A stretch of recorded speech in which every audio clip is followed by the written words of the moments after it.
Bonjour à tous et bienvenue sur boursicoté.com pour cette nouvelle analyse technique du CAC 40 en point intraday avec une configuration donc qui est en train de changer un petit peu. Jusqu'hier, je vous disais que nous avons toujours ici une dynamique plutôt haussière. On a une phase de consolidation aujourd'hui. Alors bon, il y a des petites inquiétudes toujours autour des droits de douane de Donald Trump. Et globalement, eh bien, sur cette unité de temps 4 heures, après cette attaque ici sur la bande de Bollinger supérieure, qui n'avait plus lieu depuis cette phase ici du mois de mai, eh bien, on revient ici en direction de la moyenne mobile 20 exponentielle. Donc pour l'instant, par rapport au gap ici que nous avons eu, eh bien, on reste dans une dynamique positive tant que l'on évolue grossièrement au-dessus des 7620 points. Au niveau des indicateurs techniques, il y a assez peu de signaux. On a ici le mouvement de consolidation ici qui est visible sur les histogrammes du MACD, pour l'instant sans conséquence. Le RSI reste en zone neutre.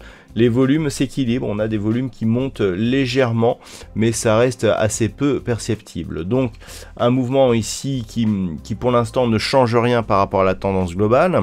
Au niveau du palmarès des valeurs, donc le CAC 40 perd 0,26% au moment de cette analyse, LVMH et Kering gagnent 1,83%, derrière Carrefour, Orange ou L'Oréal sont sur des hausses proches de 1%, au niveau des plus fortes baisses, nous avons ArcelorMittal et Thales qui perdent un peu plus de 2%, puis derrière Edenred, Saint-Gobain, ST Micro qui perdent un peu moins de 2%. Donc on le voit, c'est assez équilibré au niveau, je dirais, de la configuration chartiste, comme je vous l'indiquais. Donc on a ici un signal de dynamique haussière, un retour ici sur les moyennes mobiles. Donc d'un point de vue, je dirais, technique, tant que l'on reste ici au-dessus de cette moyenne mobile, au-dessus de la zone des 7620 points, qui a été quasiment franchie sur gap ici, par deux fois. Ici, la première fois, ensuite on est redescendu. La deuxième fois, on ouvre un gap et ensuite on franchit cette zone.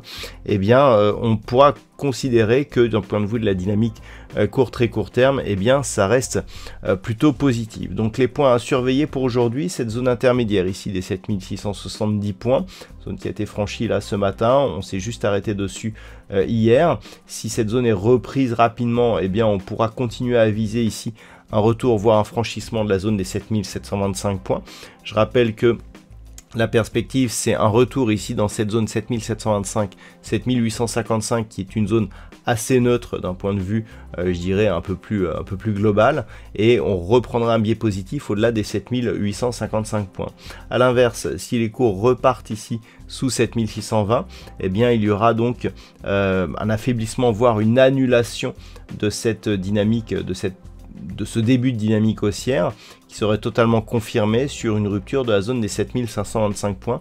Je rappelle que la rupture éventuelle de cette zone des 7525 points relancerait la dynamique baissière avec comme objectif un retour possible ici sur cette zone des 7385 points.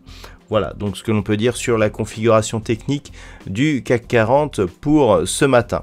Au niveau du calendrier donc macroéconomique, eh bien ce matin nous avons eu en France donc le PMI manufacturier qui s'est révélé légèrement supérieur aux attentes. De même en Allemagne, PMI manufacturier donc qui a été totalement lui conforme aux attentes.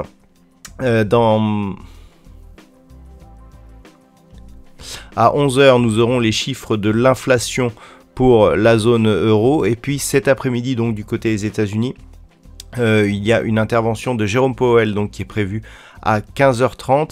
À 16h, nous aurons l'indice PMI manufacturier de l'ISM ainsi que le rapport Jolst qui définit les nouvelles offres d'emploi. Voilà donc ce que l'on peut dire pour aujourd'hui. Je vous souhaite de passer une bonne séance. On se retrouve dès ce soir pour toutes les autres analyses techniques du site boursicoté.com.